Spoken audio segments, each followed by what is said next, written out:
Oy, Jumong. Ito si Paldo. Si Boy Paldo. Mauubos din yung pera mo. Magkano lang naman yung kinita ninyo siya sa pagnanakaw niyo sa truck.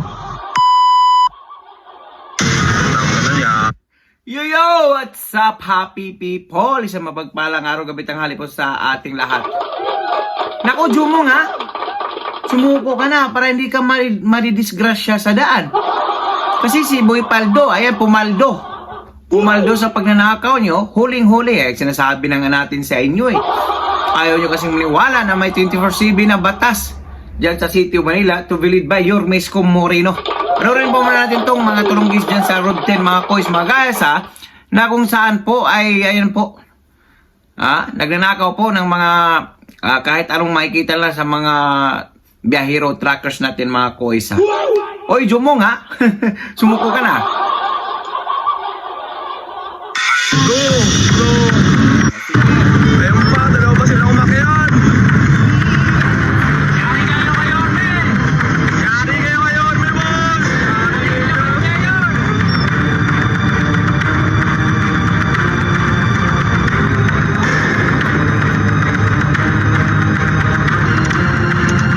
Anti-law enforcement operation or SACLEO. Yan. O dahil dyan, yung isa sa mga suspect at partikular na si Boy Paldo nasa kote po ng Manila Police District. Dali nyo nga dito. Kan? Si Boy Paldo. Ito po siya. Wow. Kapanggigigilo talaga dahil ito to, ako nagsasabi na akong paulit-ulit lang. Pero sige lang, may dibdib naman yata siya. Now, mga kababayan, ito po yung suspect, si Boy Paldo.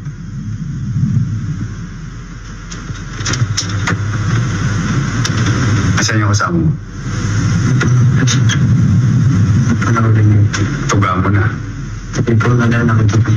Kaya nga, alam mo ko saan nakatira. Tinurong po sa araw ng dipon nila.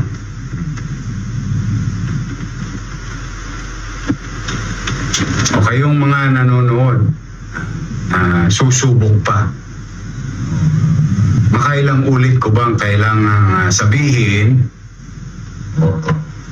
Kaya ako, hindi naman ako magsasawang paalalahanan kayo dahil mamamayan ko pa rin kayo na magbagong buhay na kayo.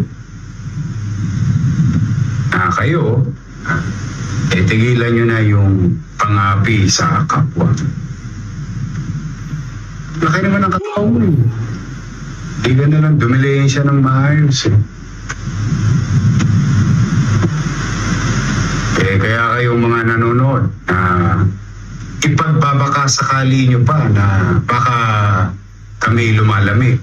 Pag wala kayo nababalitaan, ibig sabihin, walang gumagawa. Tama. Pero pagka gumawa kayo, matter of time lang, makakalawin kayo ng Manila Police District. O yung isa, alam mo, payo ko sa iyo Anong pangalan ng kasama? Jumong. Jumong po. Jumong. Jumong. Hindi ko alam, taga-Korea ba yun? Hindi. Ba't Jumong? Alayan mo. O ikaw, Jumong. Ito ang partida. At para naman sa kaligtasan mo, payo ko sa iyo, sumuko ka na. Ayan. Kasi yung natira yung tanso, mahalang kilo ng tanso ngayon eh. Magkano kilo ng tanso ngayon? 500. Mahalang kilo ng tanso. Mauubos din yan. Tumutorotot ka ba? Yan. Kaya mga biyahe. Sumuko ka na. Baka mamaya madisgrasya ka pa sa kalsada. Just so you know, maaaring ikinatutuwa mo na nakatakas ka o nakaiwas ka. Sa ngayon. Pero hindi araw-araw Pasko sa kriminal. May Pasko rin sa pulis.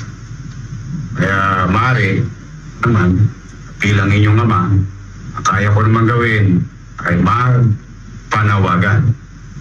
Pero hindi hinto sa panawagan niya. Yan o, ay obligasyon ko sa taong bayan. Ang Maynila maging maliwalas at panatag ang pamumuhay. To the victim, truck owner, yung driver, alam mo ba, malamang yung driver mapapayag. Tapos mo rin mahirap. Eh for sure, may pamilya yun. Mapapagastos ng wala sa lugar. Kaya talaga, nagbubuti na nga ako para maayos kayo. Okay, Jumong. Okay, Jumong. Ito si Paldo. Si Boy Paldo. Gusto niyo yung pera mo. Magkano lang naman yung kinita ninyo siya sa pagnanakaw niyo sa truck. O kasi sumuko ka na lang. Hopefully, mapatawad ka nung nabiktima niyo. But it is not up for me. Ang trabaho ko, kumuha kayo ng katulonggisan, obligasyon kong matakma kayo, at hirap kayo sa husgado. Mapatunayan kung kayo may sala o wala. So, ulit, no, sa mga netizen, maraming salamat sa inyo. Dahil sa inyo, natutulungan nyo kami na mabantayan ang kapwa natin tao, ang kapwa natin mamamayan. We'll make sure, we'll do our best through the help of the men and women uniform personnel. Pagan ako sa ating mga minamahal kong guro. Maya konti, i-check nyo na ang inyong mga ATM. So, na-release na noong Lunes, ayos na nila Paul, at ngayong araw na ito, nasa inyong mga ATM na. Check nyo na po mamaya. Bawat teacher ay tatanggap ng 6,000 pesos, city allowance, 11,633. Announcement sa Manila Police District, 7,500 ang matatanggap ninyo, worth 26 million pesos. Abangan nyo na sa ATM ninyo. Baka yung ATM nyo nasa asawa nyo, so pananawagan ko na yung mga asawa nyo. Maya konti, in a few hours, please check it sa inyong ATM. Ganun din sa Manila Fire Department. Abangan nyo po yan. So lahat ng yan ay nandiyan na po sa inyong mga automated machine, card. So muli, maraming salamat sa taxpayers. Dahil sa inyo po ay natutugunan natin ang ating mga obligasyon, gawain bayan, and so on and so on. Manatag kayo, anumang bagay na ipinagkatiwala nyo sa amin, partikular na ang So, ayun nga mga koys, mga gayas, no. Ayan po, ay talagang ayaw po magtino ni Jomong at ni Boy Paldo. Pero Paldo yung mga literal, Paldo po yung mga teacher, please po, farming dyan sa City of Maynila. So, yun yung mga koys, mga gayas, no. Yan po yung mga jumper, mga kawatan dyan sa Road 10 na kung saan ayaw talaga matino. Siguro, I think, 90% na po yung talagang nababawas. Talagang meron din pong nakakapuslit. Pero, ilang oras lang, 2 hours later, mga kois, mga gayas, nahuhuli din.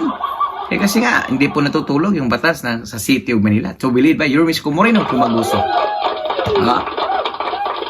Kaya magbago na kayo. Kaya ikaw, Jomong, sumuko ka na para hindi ka na madidisgrasya dyan sa kalsada o lansangan. Nawagan si Yormis Comorino sa iyo. Okay? May komento po ng mga opinion o reaction sa comment section ng ating video. So for now, I'm God Manila. God first. God bless you. Peace. Bye-bye. Please continue videos and please do subscribe. Sa lahat ng viewers ni Dodoy Teo, ito, yun, steady lang kayo sa Gedli. Please continue to watch the videos and please do subscribe. Ingat kayo. God first.